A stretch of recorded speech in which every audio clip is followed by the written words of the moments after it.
What's the deal, YouTube? It's your girl, Miss Honey. Welcome back, welcome back, welcome back, welcome back. Welcome back to the channel, you guys. Today is Monday, and that means we are doing the Walking Dead recap as well as the Real Housewives of Potomac.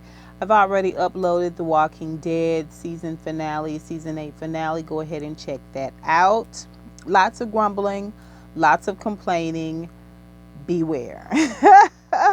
So we are here to do season 3, episode 3, Meme Your Business of Real Housewives of Potomac, you guys. And we were able to really uncover what the real skinny is about Ashley. Now, just about everybody's reviews that I have seen have said the same things, that Ashley doesn't need to put her mom before her marriage. So to a certain extent, we weren't here for the bull anyway, but what we've learned is crazy. But we're gonna talk about it, okay? We're gonna go girl by girl. We're not gonna go scene by scene, okay? We are going to go housewife by housewife. First housewife we are going to talk about, let's go ahead and talk about it. That's Gizelle.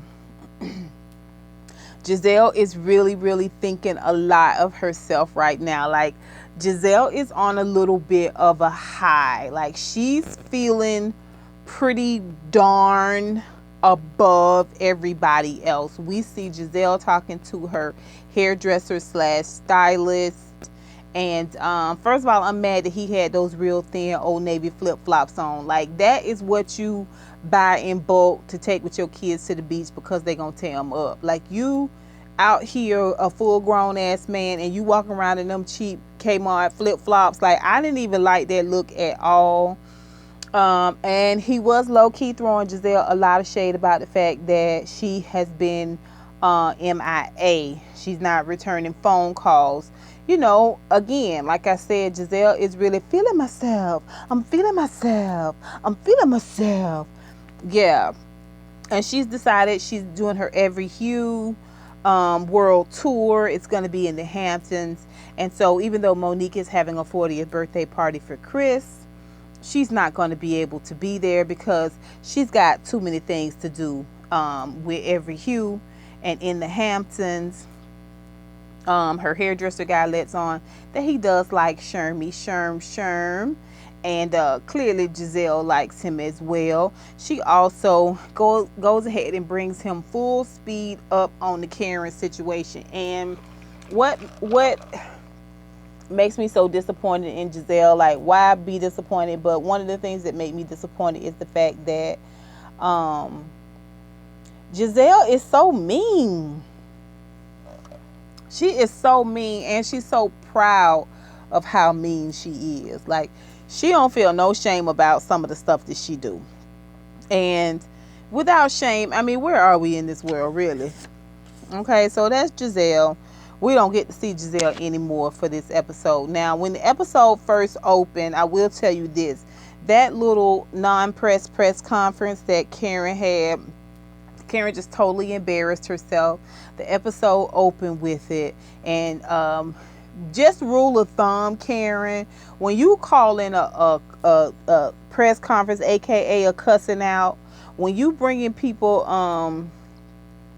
to task on something, if anybody storms out, it should be you. Never ever let somebody storm out on you and you the one that called a party. You know what I'm saying? That's like going over to somebody's house to fight them and you get beat up. Like,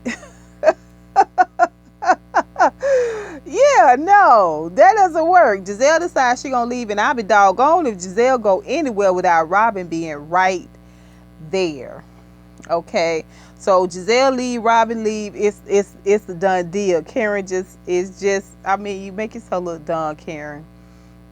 We did get a little bit of a break today. I mean, from this season 3, episode 3, from the tax talk. We did get just a small reprieve from the tax talk. Not much, but a small one. We also get to see Charisse in this episode, but we're going to talk about that too. Let's talk about Monique. Monique is throwing a 40th birthday party for Chris. It's going to be quite the soiree. Everyone has come. His mom did not come. Chris said she was unable to make it. He was not specific, but his dad is there. And his dad is very proud of Chris. Of course, this is what Monique does. She throws nice parties. Chris is excited to have the party. He's got some old buddies from his football days, and he is just super, super excited. Before the party starts, though, Ashley and Monique get together and they invite Candace over.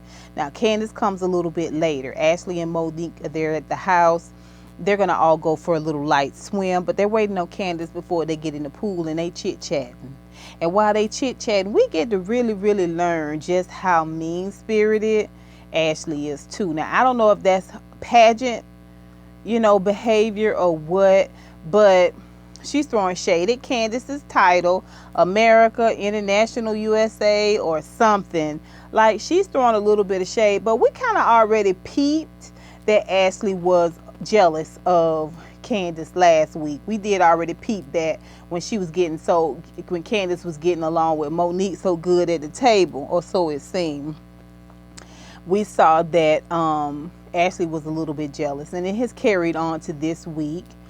And then when Candace does get there, okay, she's all taken aback, like, oh, hey, Candace, how you doing? Like, you wasn't just really dogging her and dragging her low key.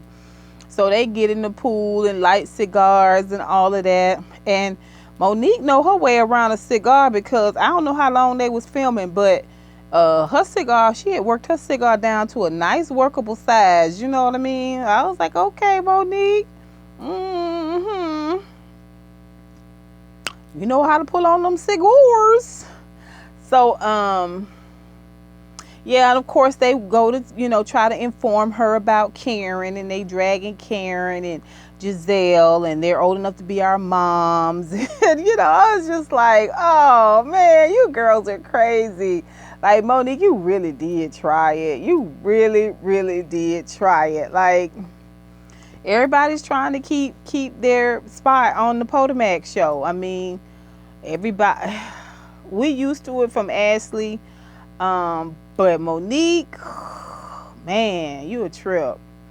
Okay, so meanwhile, Robyn is trying to get organized. The house does look considerably bigger than the other home. The townhome that they're living now, it looks considerably bigger than the other one. And she admits openly to Juan that she takes responsibility for the fact that they lost their money to the accountant.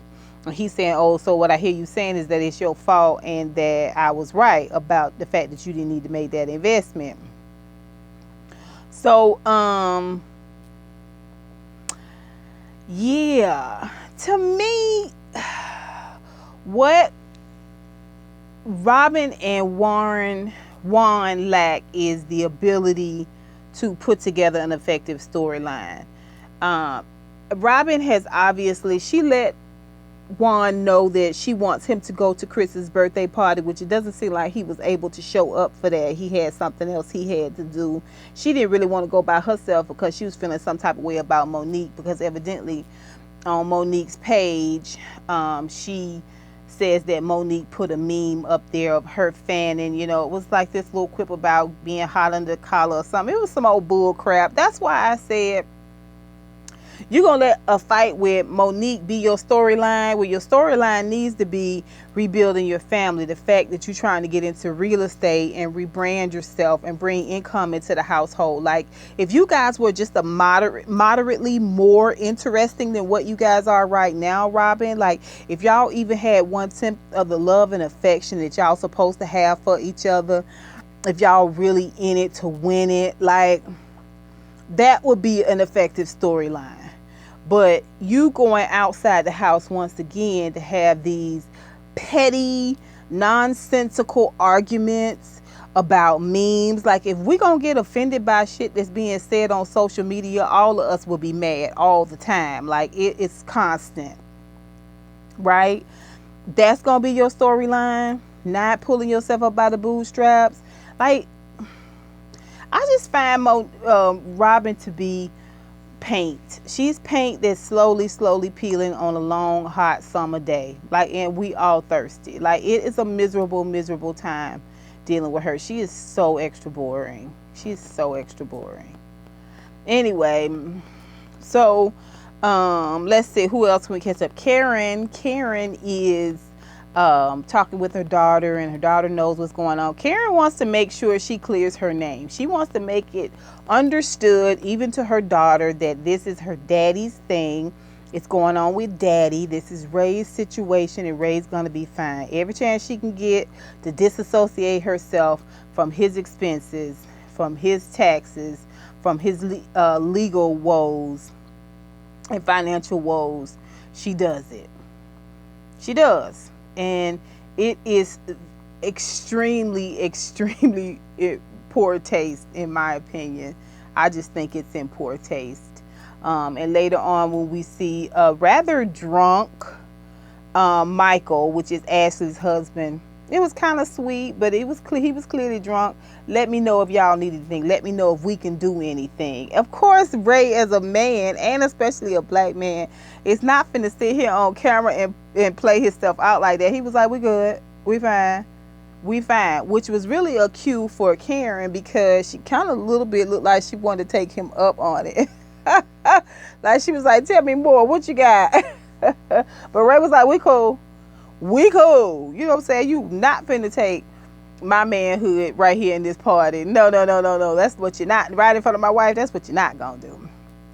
It was kind of a nice gesture, but whatever. Let's see. So that was Karen. And then the rest of the time, the episode, she really was just listening quietly. Like, Karen is not trying to get too involved right now, because she wants this whole tax thing to die down.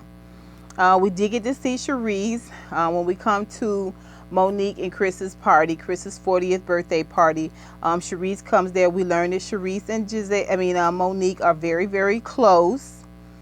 And, Monique talked a little bit with Ashley about the fact that she thought that her and Robyn was in a cool place, but now Robyn's trying to act funny again. I'm like, Robyn gonna always act funny because she Giselle puppet. Like, and that's one of the reasons she mad, is because Monique called her out on it. Now, it was in a way, you know what I'm saying, she was basically calling her, you know what I'm saying, a charity case, because Giselle liked charity cases. She liked people who beneath her, and therefore Robyn. And so yeah, I mean, it was shady for sure. But anyway, Monique acting like she was just trying to, she thought that they had moved past it. So now we got the party. Cherise is there. Her and Cherise are very close. And when she say her and Cherise are very close, that means they talk about everybody else with each other.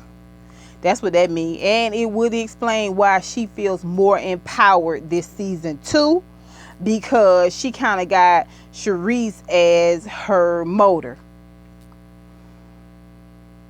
Think about it, y'all. Think about it. So, Robyn is at the party. Candace is there with her husband.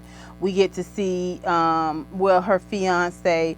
And I think she is a little bit ashamed of the fact that he's white. I think it's important for him to be cool and to blend. But I do believe that she has a little bit of shame about who he is. Like, she tried to act like she was so outdone when he went in there to jump in the pool. I was like, he's Caucasian and there's a pool there. Of course he's going to jump in. Of course. That's the way it goes. I mean, at least he got out of his clothes, you know what I'm saying? Yeah, you jumping from the very tippity top, like... And you've been drinking. Yeah, he's Caucasian. What did you think was gonna happen? You better be glad he didn't pop out doing the air guitar and yee-haw, like. And I thought he was mixed, but he full on white. Let her tell it. So let's move forward. Monique sits down with Robyn on her patio. The party is going on now. Chris's dad has made a beautiful speech. Monique has made a beautiful speech. It's all very nice. Chris is on his way to being good and doggone drunk on his birthday. Like, he is so lit. She go sit out there. Everybody been drinking. Everybody that had a little bit of something. Okay, so now's the perfect time to bring up shit we don't need to be talking about. Monique brought up to Robyn what is going on. When Robyn tries to explain it to her, Monique acts indignant, throws a temper tantrum, and walks off. Now, it was all about the meme and your staff. It wasn't even about all that. It was about the fact that you know that you did it. You know you liked the picture. And instead of you owning up to it, Monique, what did you do? You stormed off. People who storm off, it's just like Hit Dog Will Holler. Like, yeah, you meant to do it. If you didn't, you would have said, I would never have. Do I look like I have time? Well, you got time to be sitting by the pool and smoking cigars. You seem like you got plenty of time on your hand. All you doing is supervising. You not putting no work in. Excuse me, you guys. Not putting no work in around there. Like, come on. Monique, you playing yourself out this season. I thought you was, gonna be good. Of course, Karen just taking it all in. Sharice is just listening. That's who was sitting there. Sharice was sitting there between the two of them, and she was just looking like, oh, wow, what? Sharice all in this episode. She all in this season. She might not be front and present. She might not be right up front. She might not be a part of the cast this season, but she a part of the cast this season. Trust me. So Monique and Robyn kind of go back and forth, and then we get to see Ashley come into the picture. Now, Ashley and her husband sit down and talk a little bit, and he brings it up. He says it outright. I guess he decided he's not going to go another season with people thinking he is just being a royal dick, when it's really her mama. Come to find out, her mama got an old jack leg for a boyfriend, a deadbeat. Okay, a good for nothing, a scoundrel, okay, a layabout, a couch potato, ain't shit man, basically. And so essentially, Michael and Ashley taking care of Ashley mama and Ashley man. And Michael has had enough. They put down the rules that she could not be with him. They were going to help her out, but she couldn't be with him. And she ain't trying to do it. And in the cutaway, they're going to show for next week, the previews for next week, you can just look on Ashley mama's face and tell that she been rolled hard and hung up wet. She looked tired. She looked like she be up all night. She looked like they sit around smoking Newports and drinking. She looked bad compared to last season. Last season when she was on, to me, she didn't look that bad. This episode, she looked a little weather beaten. She looked a little worn out. She's an old leather shoe at this point. And a no good dude hanging around your neck being dead weight while you trying to climb will age you tremendously. And that's how her mama looked to me. She looked aged.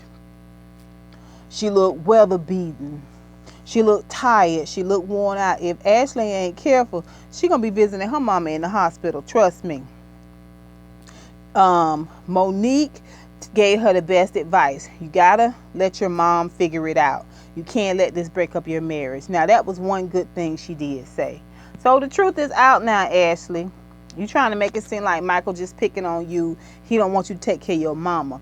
But the truth has come out. And while you around here worrying about what Monique won her title in, Candace won her title in, and worried about Robyn and her business, and worried about Karen and her business, you need to be worried about what your mama going through. You need to be worried about how you going to help your mama get a job to take care of herself, because Michael say he ain't doing that ish. And that's it, you guys. That's it. That's the long and short of the Housewives of Potomac. It has come out that Ashley is taking care of her mama and her boyfriend. She ought to be ashamed of herself, and Michael is definitely in the right in this instance. Monique has shown herself to be quite a divisive individual, and Robyn is still boring as hell. Giselle is still leader of the Mean Girls Club. That will never change. And Karen is still lying. That's it for the Real Housewives of Potomac, you guys. What do y'all think of this episode? Like, what did y'all think of Ashley in that situation? What about Monique? What about Monique? Robyn need to get her ish together. Like, really, this what your storyline gonna be? Arguing with Monique over a meme? Every season, this what you gonna do, Robyn? You gonna find somebody to kind of slightly, a little bit go off on? I don't know. Monique, you know you did that. Okay, you guys, put it down below. Tell me what you think. Until next time, honeybees. Don't forget to rate, comment, and rate, comment, and subscribe. Okay, until next time, honeybees. Mwah, mwah, mwah. I holla.